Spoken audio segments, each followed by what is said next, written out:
Crystal chandeliers dangled from the soaring ceiling of the Harrington Hotel, casting a labyrinth of shimmering light across the marble floors. Classical music played gently. Glasses clinked. Guests smiled politely, like everyone had been trained in the art of bowing since birth. Sophie Bennett definitely didn't belong here. She was in full panic mode.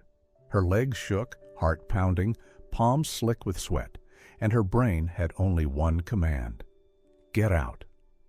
She entered the grand hall in a tight dress, hair in a neat updo, wearing a forced smile. Until she saw him. Logan Pierce, her ex, the worst kind. He stood at the bar, eyes scanning the room like a high-end security camera.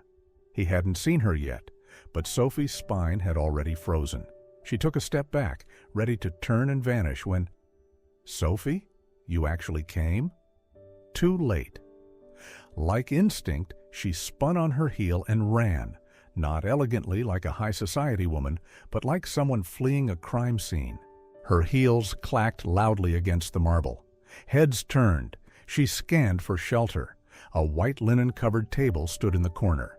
Two men stood nearby in conversation.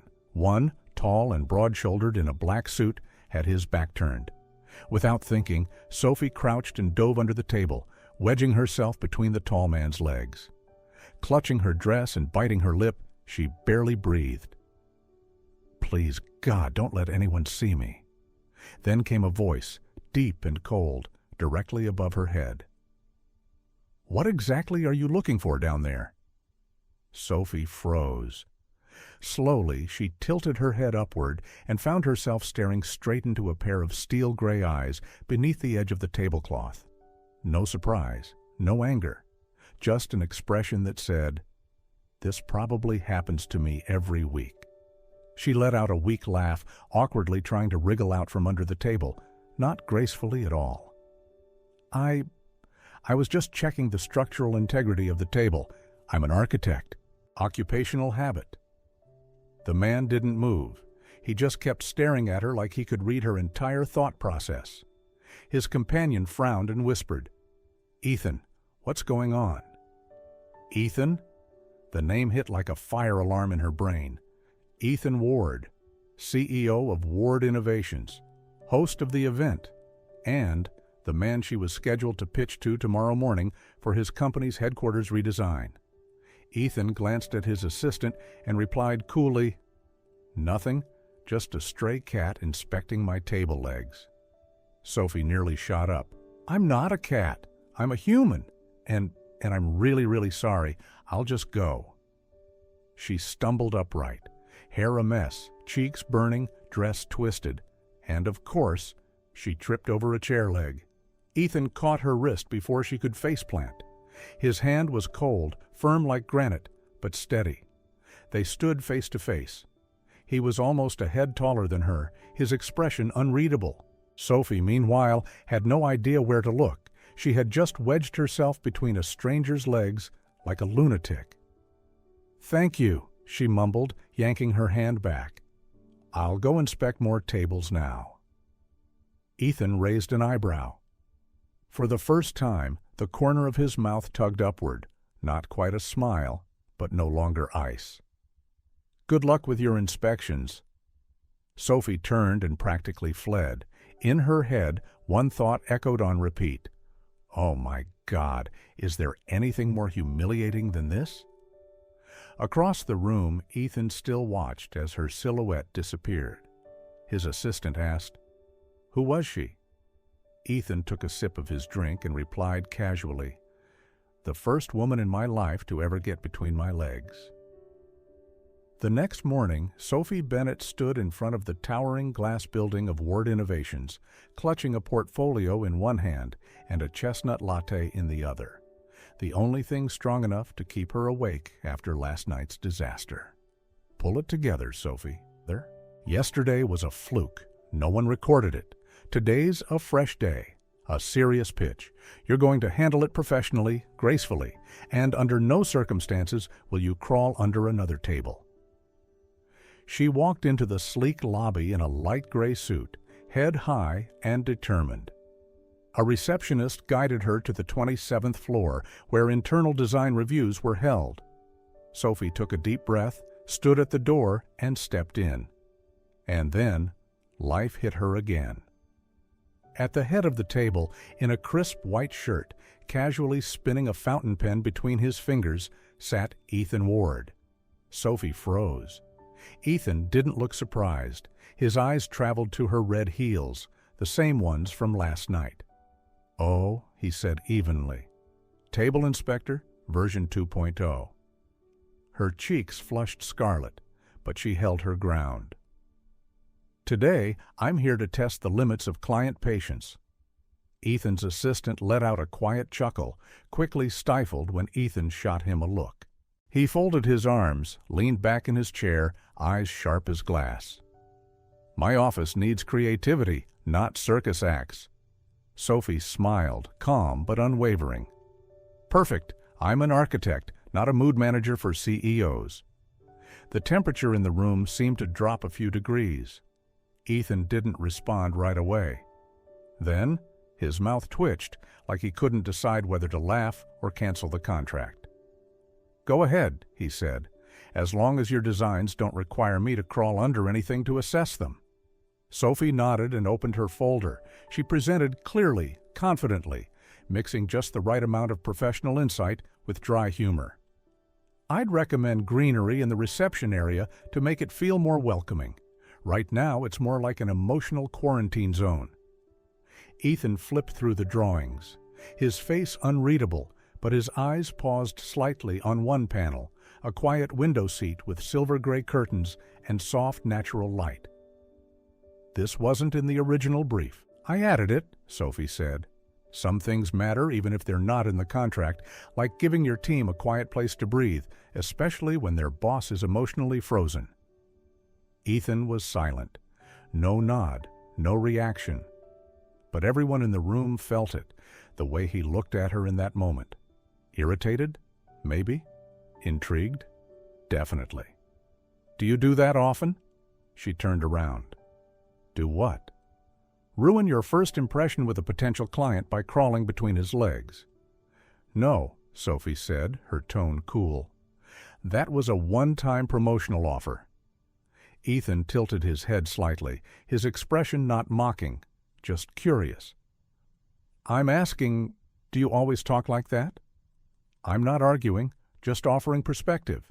If you're looking for someone who nods at everything you say, I'm not her." He stepped closer, closer than necessary for a conversation. Sophie didn't flinch, though her eyes widened. A subtle scent of mint and sandalwood lingered from him, and she swallowed involuntarily. "I don't like people who are too obedient," Ethan said slowly. "But I despise unprofessionalism."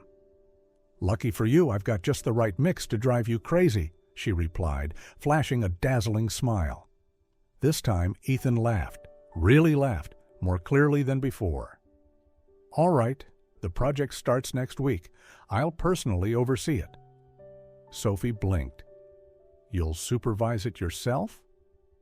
"I want to make sure I won't have to crawl under the table again just to check your designs." As Sophie walked out of the room, she exhaled in relief, then lightly smacked her forehead. Why did I sass him like that? And why am I already looking forward to the next time? Since the presentation, no one could deny Sophie Bennett had left an impression. Within 3 days, whispers filled the design department. The girl who crawled under the table didn't just survive her encounter with Ethan Ward, she had actually made him stop spinning his pen and pay attention. "Ethan looked at her like he was trying to decode a weird physics formula," someone whispered in the elevator. Another employee burst out laughing. "She called him the server room because he's always cold. I nearly choked on my tea." And the surprising thing was, Ethan did nothing to deny it. Not because he didn't know, he knew, he heard. He passed by Sophie's desk during lunch breaks, always coincidentally. "What are you having?" he asked once, his tone casual, but his eyes oddly focused. "Chicken rice." "Does that influence your design judgment?" she replied without even looking up. He nodded slightly, then walked away. The next day, at a cafe near the office where Sophie liked to sketch, Ethan showed up. He didn't speak, just sat at the table beside hers, opened his laptop. When the barista asked for his order, Sophie overheard. "Black coffee, low sugar." "Interesting," she turned to him, squinting playfully. "You come here often?" "No." "Then why this place?" "Close to the office." He paused. "And close to you." Sophie nearly choked. She laughed. "Maybe it's just a coincidence." Ethan glanced up. "I don't believe in coincidence." "Well, you've worn a white shirt every day this week. Coincidence or laundry shortage?" He looked down at his shirt, slightly flustered. It was the first time she saw him, mildly off guard.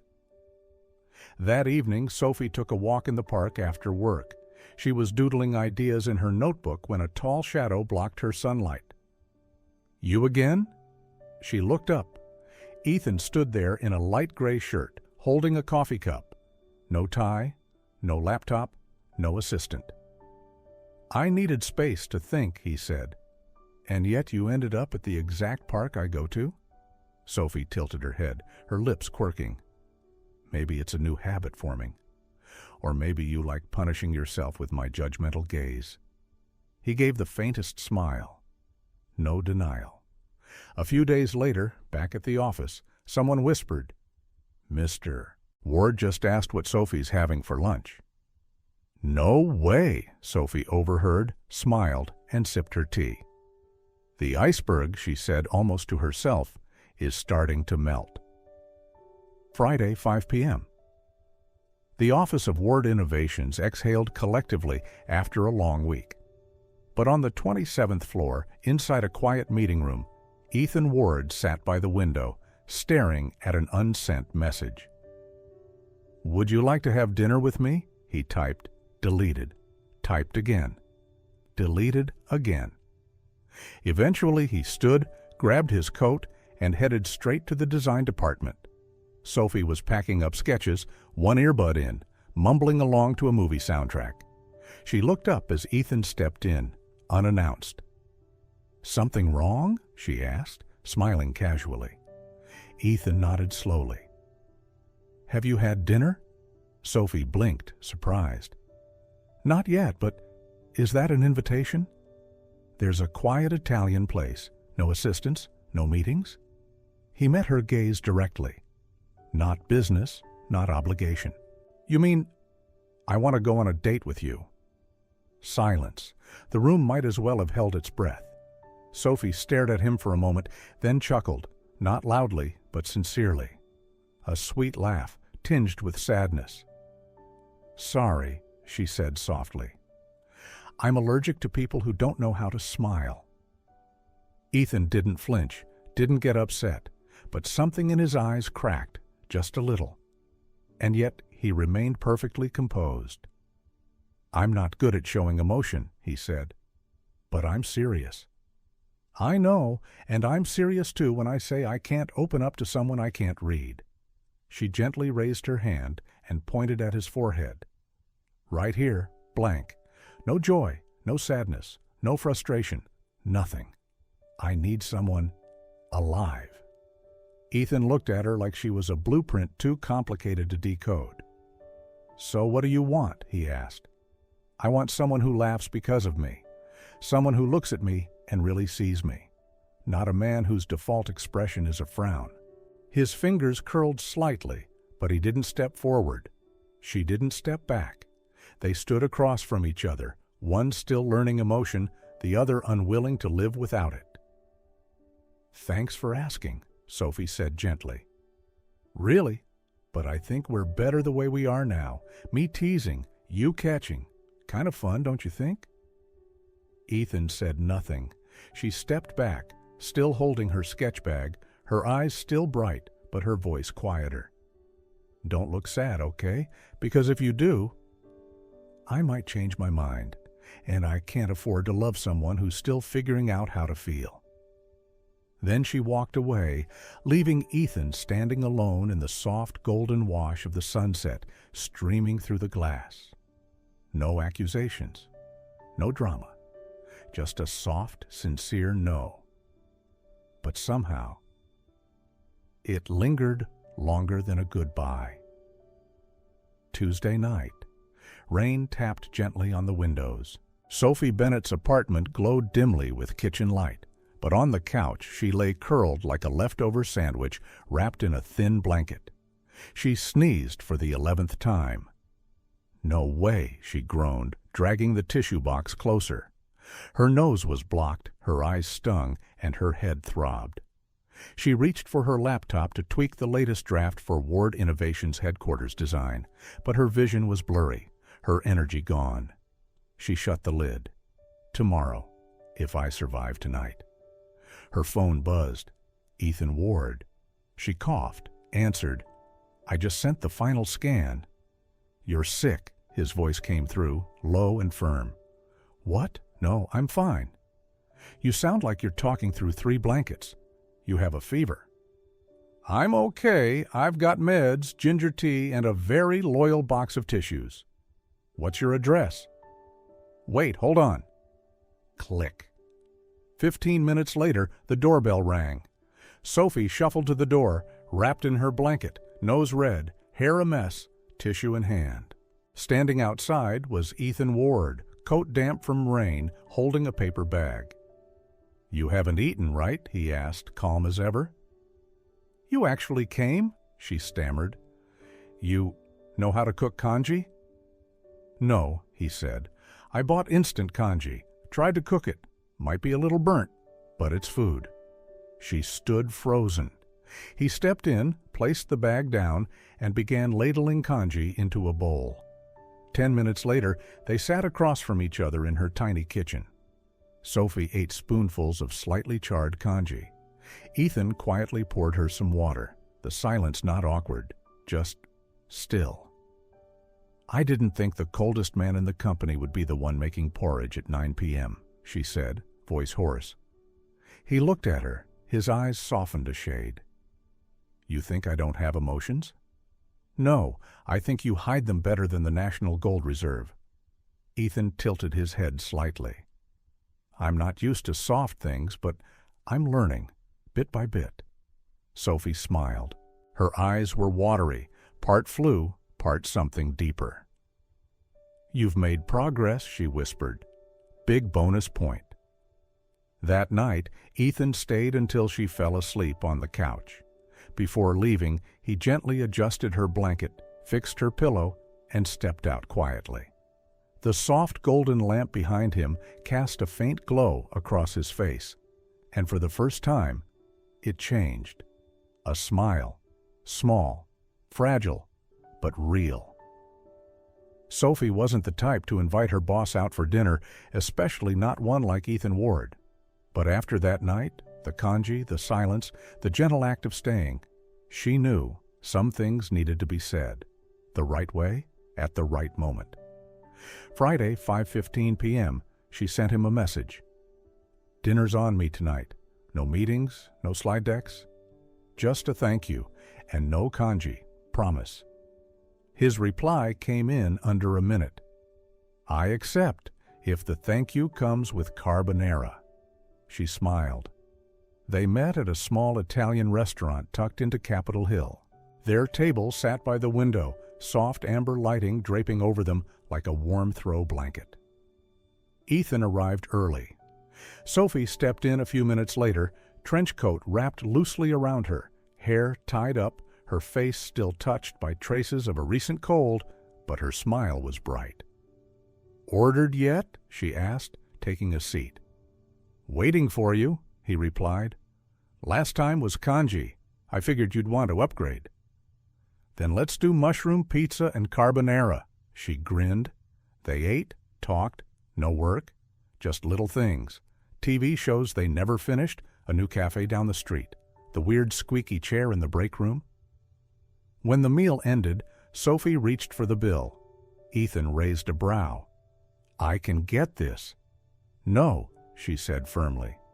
"This dinner is for me to say thank you, and I mean it." She sat straighter, met his eyes. "Thank you for showing up, for making congee, even slightly burnt, for staying until I fell asleep, without needing to say anything. Ethan only nodded, eyes soft, no longer cold. "I know you're not used to showing emotion," she continued, "but that night, you didn't have to say anything. You already did more than enough." He set his glass down, leaned forward slightly. "Then, if I wanted to say something tonight, would you want to hear it?" She paused, then nodded. He inhaled. "I don't know when this started. Maybe when you called me the server room, or the time you handed me a tissue box instead of a thank you.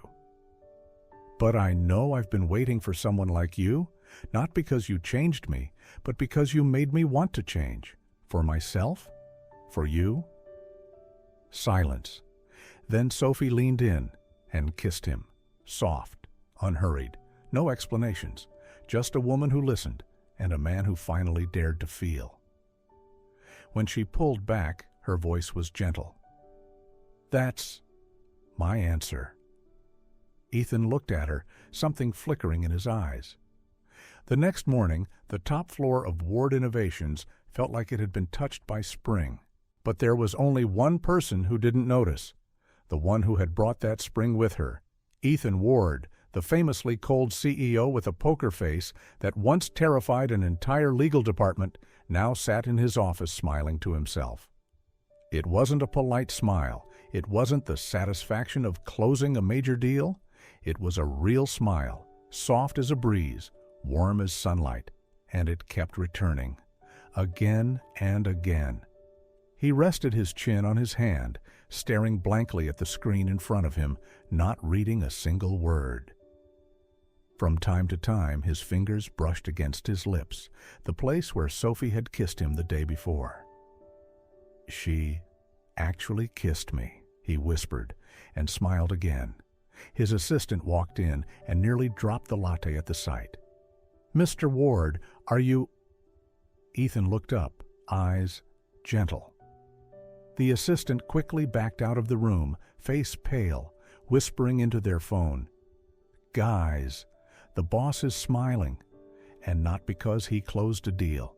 I think he's been poisoned by love." Ethan didn't know what was happening to him. He zoned out during meetings, didn't get angry when reports were in the wrong format, didn't explode when a supplier delayed an order. Instead, his thoughts wandered. What is she doing now? Has Sophie had breakfast? Should I ask her out for a walk tonight? And every time he remembered Sophie's smile after the kiss, his heart beat, softly but genuinely.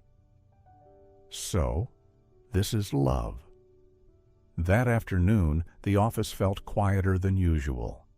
Sophie had just stepped out of the project meeting, arms full of design drafts, her face smudged after an intense revision session. She had no idea that, down in the main lobby, a powerful woman was waiting for her. "Excuse me? Are you Sophie Bennett?" The voice was deep, clear, and sharp as a blade. Sophie looked up and instantly straightened her posture, as if someone had tugged her spine upright. In front of her stood a woman dressed in elegant attire, hair swept into a perfect chignon, face striking and stern, her gaze cold enough to cut glass. "Yes, I'm Sophie. And you are—" The woman gave a slight nod. "I'm Margaret Ward." Time seemed to freeze. Margaret Ward, Ethan's mother, honorary chairwoman, the woman behind the entire Ward Innovations empire, famous for her iron discipline and absolute control.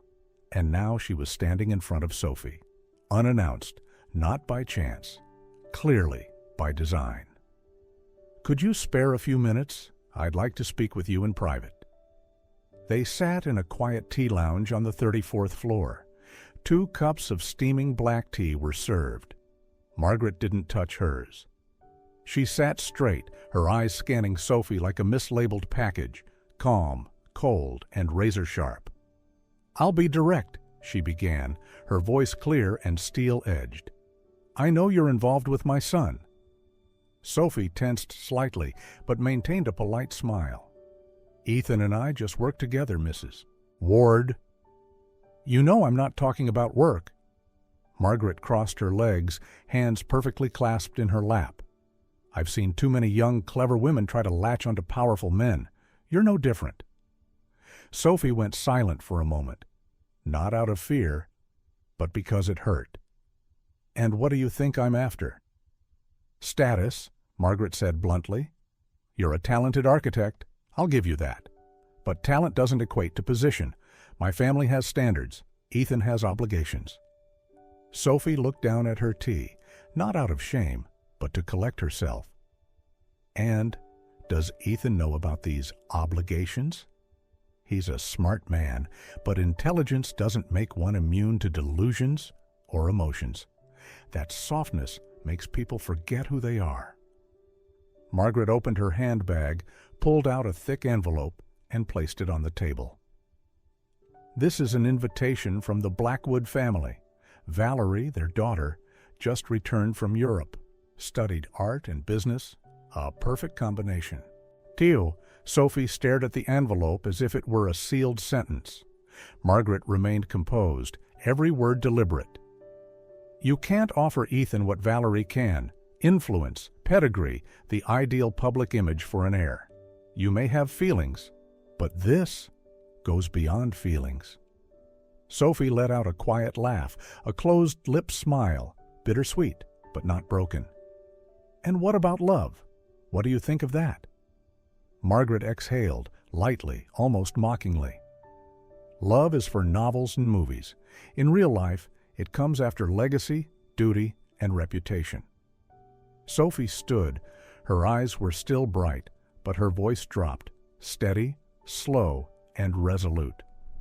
That's unfortunate, Mrs. Ward, because I'm not here to fight for Ethan's heart. If that's something that needs to be won through calculation, I don't want it. But I also won't let anyone tell me I'm unworthy, just because of where I come from. Margaret narrowed her eyes. I won't stop you, but I trust you're wise enough to know your limits, and to avoid destroying your future, or Ethan's. The next morning, when Ethan walked into the office, he found his mother already waiting in the small conference room. We need to talk, she said crisply. She handed him an elegant envelope. The Blackwood family has invited you to dinner. Valerie, the girl I mentioned, tonight, 7 p.m. Ethan didn't touch the envelope. He looked at his mother, his voice calm but firm. I thought you stopped arranging matches for me. I'm not forcing, I'm scheduling. You can decline, but remember, Valerie is the right choice, not just for you, but for the future of Ward Innovations. Ethan sat up straighter, and each word that left his mouth sounded like a declaration. Mother, I'm in love with Sophie. The air turned ice cold. Margaret froze for a second, as if she'd misheard. She doesn't belong in this world, Ethan. You know that. Ethan stood, picked up the envelope, and set it gently back on the table. I know, and that's exactly why I need to stand beside her. Ethan, I've lived all these years doing what's right, Mother, but I've never been happy.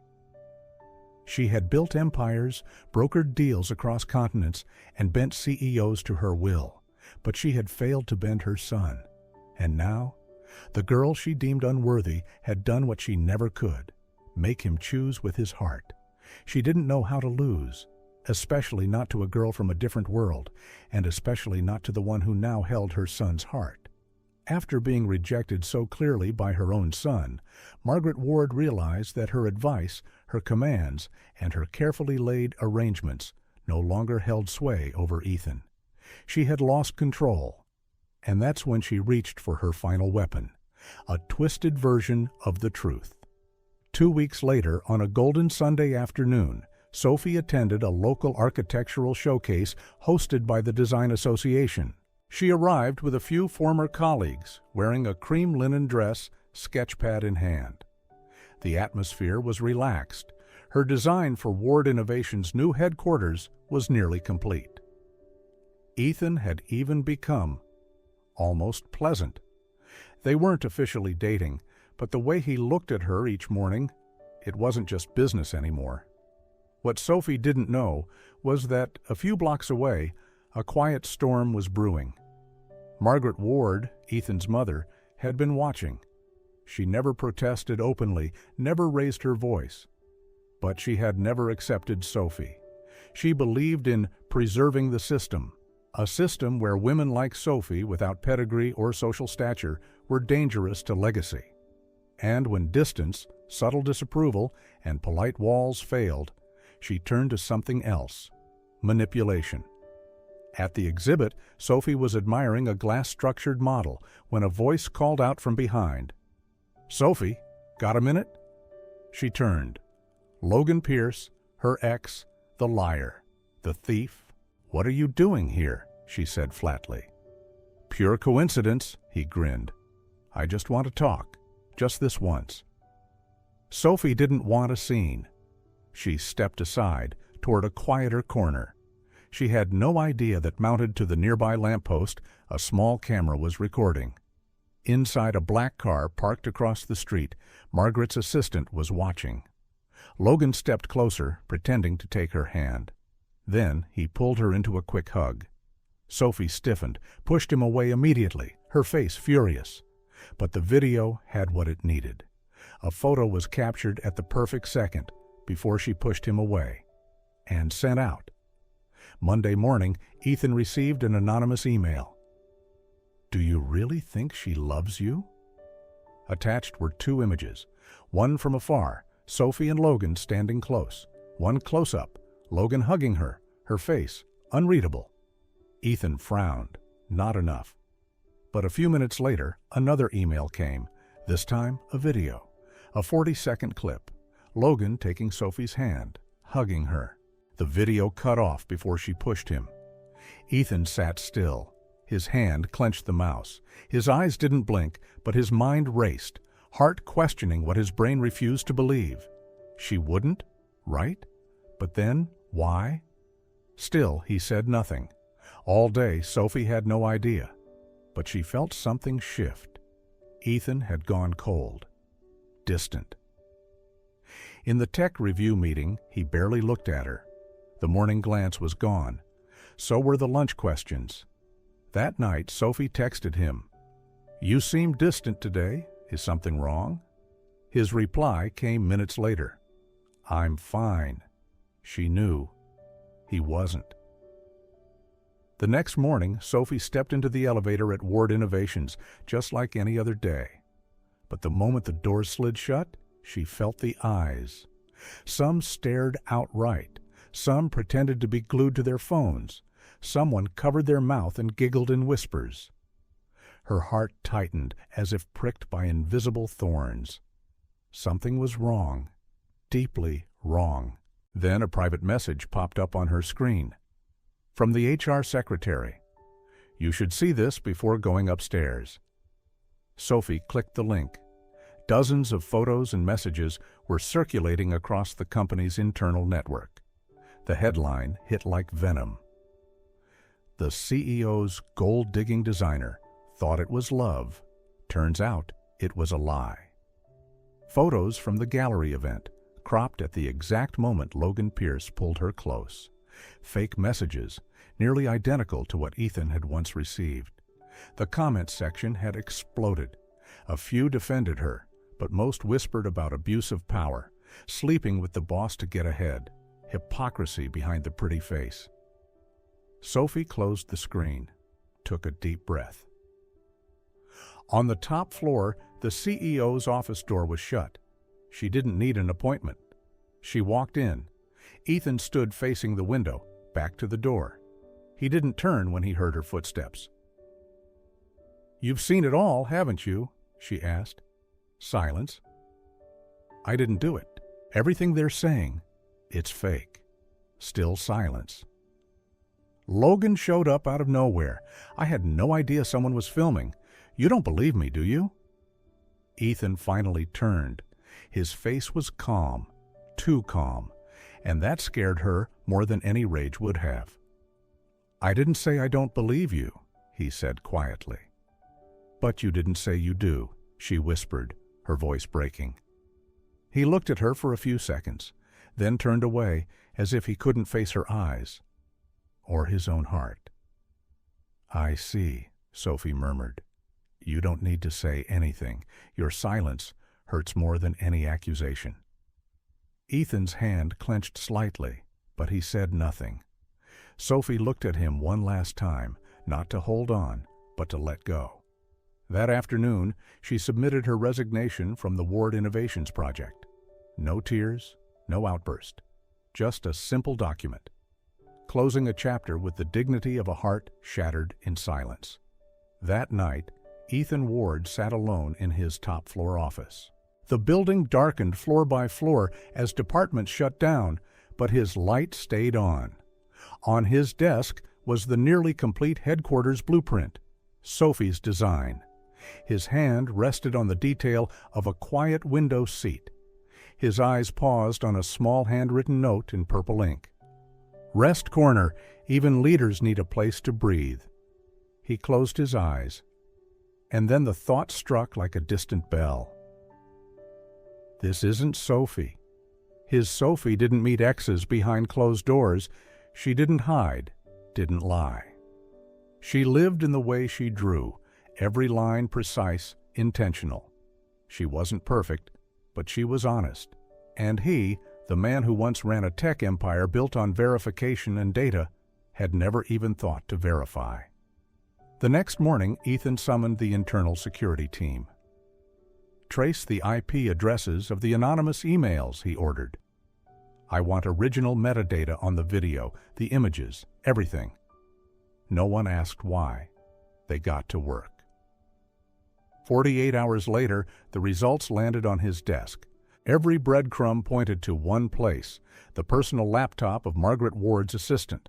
The photo and video software license was linked to a law firm formerly employed by the Blackwood family, the same family Margaret had once tried to pair him with. Ethan sat frozen, not from betrayal, but because the person behind it all was his mother. He turned to the scale model Sophie had crafted. A simple house, big windows, a small garden, and a tiny plaque on the door. "No need to knock, just come in." It felt like a message made for him, the man who closed every door just when he needed to open his heart. "You trusted me, and I didn't have the courage to trust you back." It wouldn't end in silence again. 2 days later, Ethan stepped onto the main conference hall stage at Ward Innovations. No PR team, no legal filters, just a live internal broadcast, company-wide. Press were in attendance. Ethan wore a muted gray suit, eyes calm but no longer cold. "Good afternoon, I'm Ethan Ward." He paused for a few seconds. "Lately, there have been many rumors about my work, my personal life, and my role at this company. Today, I'm not here to defend or blame. I'm only here to say this." He looked straight into the camera, voice steady, deep, unwavering. "I love Sophie Bennett. I doubted her. I hurt her, and I regret that deeply. But from this day forward, I will never choose anyone because of pressure, image, or power. And if Ward Innovations cannot accept a successor who loves with his heart, then I have no reason to remain in this position. I hereby resign." Silence swallowed the room. But in a small apartment, a woman sat quietly, staring at her phone, tears streaming down her cheeks. Sophie placed a hand over her heart and whispered, "At last, you chose to stand by me." That morning, Seattle's sky was brushed with soft, silvery clouds.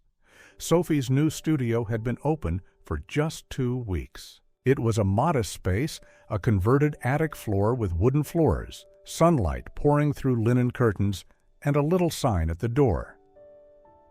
"Bennett Studio, where ideas breathe." Sophie arrived early. She loved the quiet before everyone came in, just the hum of the coffee machine and the golden light cutting across her drafting table. Today, she planned to finish her design for a new community playground up north. She had no idea Ethan Ward was already downstairs. He'd come early, holding not flowers, not gifts, but a roll of blueprints. As he climbed the narrow stairs, each step felt heavier than the last. He wasn't sure she'd open the door. Wasn't sure he deserved it, but he knew he had to try. Inside, Sophie was adjusting a model when the doorbell chimed. She looked up. Her heart skipped half a beat when she saw the figure behind the frosted glass. She opened the door. Ethan stood there, no tie, no armor, just a man holding a drawing as if he were holding his own heart. "I'm not here to explain," he said, voice low. "I came to give you this." He unrolled the paper. It was a house, not a headquarters, not a luxury estate, just a small house with a backyard, tall windows, and a long wooden bench under the porch. There was even space on the wall for sketch hooks. "I drew it," Ethan said, "after revisiting every line you drew for me." Sophie said nothing. She stepped closer, her fingers grazing the edges of the sketch. "Not entirely logical," she murmured. "Lighting ratio's a little off." "I didn't draw it for a grade," he said. "I drew it to say, I'm sorry." They stood close now. Words no longer needed. Everything was in the drawing: apology, honesty, and a wish to begin again, this time with feeling. "I don't love well with words," Ethan added quietly, "but I'm learning to love with action." Sophie looked into his eyes. The ones that were once steel now held depth, warmth. Something had changed, not just in his gaze, but in the way he allowed her to truly see him. "Would you like me to revise a few details?" she asked, still holding the sketch. Ethan smiled faintly. "I was hoping you would." One breath later, Sophie pulled him into a tight embrace. For a second, Ethan didn't move. Then slowly, he let his arms wrap around her, not with hesitation, but with the relief of a man finally finding home. No more explanations. Just this. They had found each other again, not in contracts or architecture, but in a blueprint drawn with vulnerability and no conditions.